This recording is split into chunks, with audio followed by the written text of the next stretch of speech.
சிந்தனையில் தெளிவு இருக்கணும், இதயத்தில் கனிவு இருக்கணும். சிந்தையில் என்ன இருக்கணும்? தெளிவு. இதயத்தில் கனிவு. இது ரெண்டும் இருக்கணும். அப்படி இருந்தால் தான் வாழ்க்கையில் நல்லா வாழ முடியும். சிந்தனையில் தெளிவு இருக்குது, ஆனால் கனிவே இல்லைன்னா he becomes an intellectual beast. ரொம்ப கனிவு இருக்கு, ஆனால் இதே சிந்தனையே தெளிவே இல்லைன்னா he becomes an emotional idiot.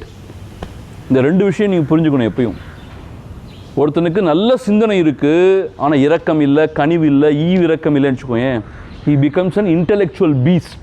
பீஸ்ட்னு தெரிந்தானே, ரொம்ப பொல்லாதவன் ஆகிடுவான். அவனோட வாழவே முடியாது. ரொம்ப புத்திசாலி, ஆனால் அவனுக்கு ஒரு மாதிரி ஒரு இமோஷனல் ஒரு அண்டர்ஸ்டாண்டிங் இல்லைன்னு சொன்னால் அவன் வாழவே முடியாது அவனோட. அதே மாதிரி ஒருத்தனுக்கு ரொம்ப உருக்கமாக இருக்கும், எப்பா புத்தியே இல்லைன்னா இமோஷனல் இடியட், அவனோடனே வாழ முடியாது. ரெண்டும் வேணும். So clarity of thought is very important.